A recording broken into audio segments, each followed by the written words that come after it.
나라살림연구소 김미영입니다.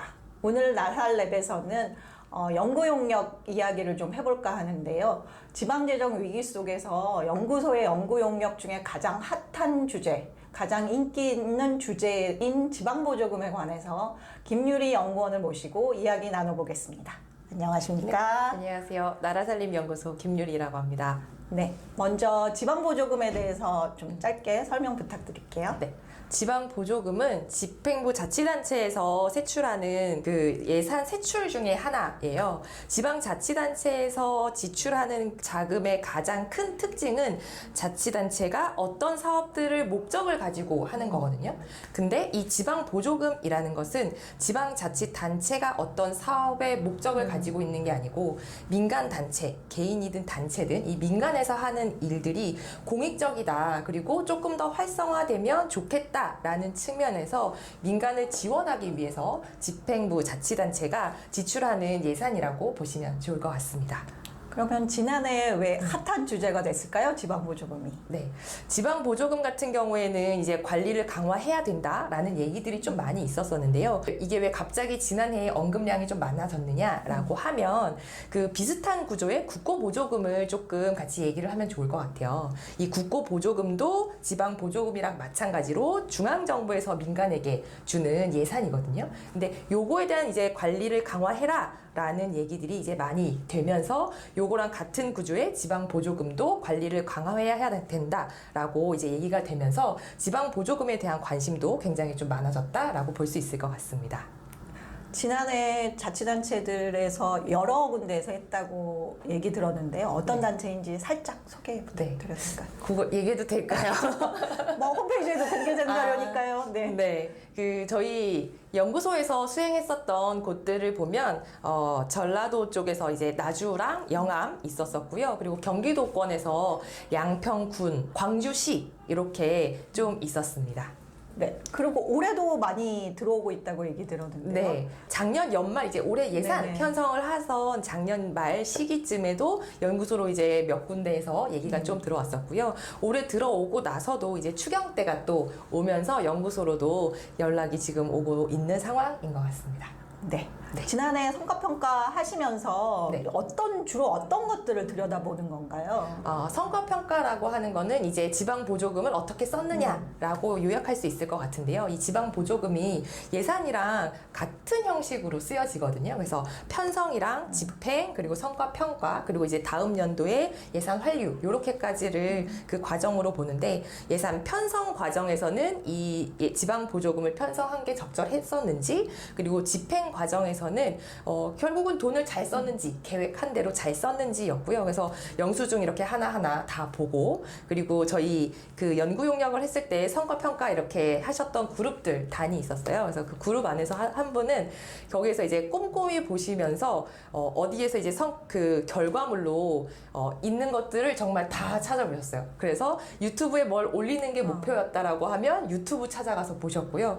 그리고 연극하시는 그런 단체들, 공연하시는 단체들이 있으면 어디에서 며칠 날 공연을 했다라는 결과들을 언론사 기사들을 다 찾아서 확인을 직접 하고 넘어가시는 분들도 계셨습니다. 그래서 그렇게 해서 이제 집행 평가하고, 그리고 이제 정산 때에는 이 돈을 계획한 대로 잘 썼는지 그런 것까지 해서 이렇게 성과 평가를 종합해서 결과를 냈고요. 그게 이제 다음 연도 예산에 이제 편성이 되는 건 집행부 몫이다. 이렇게 보시면 될 것 같습니다. 그러면 하나의 사업에 대해서 그렇게 꼼꼼하게 다 들여다보셨군요. 네, 그렇죠. 그러면 단체들한테도 항의를 많이 받으셨을 것 같기도 한데요. 어떤가요? 지난해 지방 보조 사업을 하시는 이제 보조 사업자들 같은 경우에는 이게 매년 하고, 또 지자체에서 이제 계속 이제 하시던 분들이 하는 경우도 많고, 이게 관행적으로 하시던 분들이 많으니까, 그리고 또 이게 계속 바뀌는 제도들도 있잖아요. 근데 그런 것들에 대해서 조금 캐치가 안 되거나 이러는 경우에는 이게 사용을 하시면서 예전에는 괜찮았는데 지금은 안 되는 그런 것들도 있고, 그래서 연구소로도 이제 연락이 조금 오셨었는데 그런 부분에 대해서 또 말씀드리고 그렇게 했었습니다. 그러면 부서 담당자 공무원들 미팅도 직접 하셨다고 얘기 들었는데요. 공무원들은 저희가 그 면담을 해보면 한 두 가지 부류가 나뉜다고 생각을 해요. 저희가 이제 성과 평가를 하면서 그 안에 공무원 면담도 같이 들어가 있거든요. 사업 담당자 면담. 근데 그 부분 이제 첫 번째 부류 같은 경우에는 이 사업은 꼭 해야 된다. 그리고 이 사업은 어떤 것 때문에 이제 필요성이 있다라고 이제 강하게 어필을 해주시는 분들도 계시고요. 또 다른 부류 같은 경우에는 저도 이 사업은 조금 왜 나가는지 의문이었다. 그래서 이런 부분들은 더 효율적으로 사용할 수 있는 방법들 그런 것들을 알려주면 반영을 좀 하겠다. 그렇게 말씀해주신 분들도 굉장히 많았습니다. 네. 평가하시면서 가장 많이 있었던 문제점들? 네. 그러니까 그런 게 어떤 게 있었나요? 주로 눈에 많이 띄었던 사례들? 네. 성과 평가를 하면서 일단은 그 계획서나 이 성과 보고서나 정산 보고서 이런 것들이 좀 잘 맞지 않는 그런 것들도 조금 눈에 띄기는 했었어요. 세부적으로는 지방 보조금에서 쓰면 안 되는 그런 항목들도 조금 보이긴 했습니다. 그래서 이 지방 보조 사업을 가지고 하면 안 되는 그런 사업들은 이제 또 영수증을 보면 보이거든요. 그래서 그런 것도 이제 또 깨알같이 영수증을 하나 다 보면서 의견을 드렸던 그런 적이 있었습니다. 네. 정말 고생을 많이 하셨군요. 네. 같이 하셨던 분들이 고생이 좀 많이 있으셨어요. 실제로 이 평가하고 난 다음에 지자체에서도 좀 변화가 있었나요? 바뀐 사례들이나 성과들 조금 자랑 좀 부탁드릴게요. 네. 성과라고 하면 저희도 이제 연구 보고서를 쓰고 그러면 저는 가장 큰 성과는 보람인 것 같아요. 결국은 우리가 고생을 해서 낸 보고서가 그냥 그대로 캐비넷에 들어가느냐 아니면 책상 위에서 실질적으로 쓰이냐라는 부분이라고 좀 생각이 되는데요. 자치단체들 같은 경우는 이제 저희가 의견을 보내드리면 최종 결과 보고서를 보내드리면 그 다음 연도 이제 예산 편성에 반영하는 곳들이 대부분이었었고요. 그리고 그 중에서 한 곳 조금 더 이제 적극적이셨던 곳은 저희가 썼던 보고서들이 뭐 정산 때는 어떻게 해야 되고 뭐 이렇게 좀 디테일하다 보니까 그대로 이제 감사과에 넘겨서 이런 부분들에 대해서 환수 처리를 어떻게 해야 되는지 그 후속 작업으로 또 넘어가셨던 곳들도 있던 것 같더라고요. 그래서 그럴 때 좀 성과가 좋았다, 보람이 있었다 싶었습니다. 네. 상 받은 자치단체도 있다고 들었는데요. 네.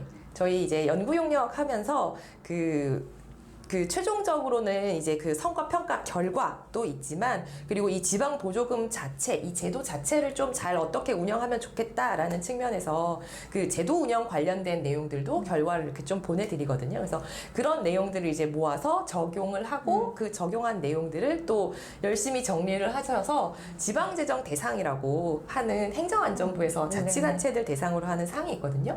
거기에 이제 사례로 제출을 해서 작년에 행안부 장관상을 받으셨더라고요. 네, 그래서 그런 부분들도 좀 보람 있었던 것 같습니다. 그럼 연구소도 일조한 결과가 되나요? 그렇겠죠? 네. 네. 오늘 지방보조금 이야기 김유리 팀장님과 들어보았는데요. 혹시 마지막으로 하고 싶으신 말씀 있으시면? 지방 보조금 같은 경우에는 뭐 많은 분들도 관심도 많이 생겼고 그리고 올해도 이제 뭐 다른 방향도 이제 운영을 하려고 하시는 그런 자치단체들도 좀 많은 것 같아요. 그래서 뭐 만약에 운영하시다가나 아니면 뭐 관련해서나 궁금한 거 있으시면 연구소로 연락 주시면 저희도 뭐 다 아는 것은 아니겠으나 그냥 같이 한번 논의를 해드릴 수 있다 정도로 생각해 주시고 편하게 연락 주시면 좋겠습니다. 네, 오늘 말씀 감사합니다. 네, 감사합니다.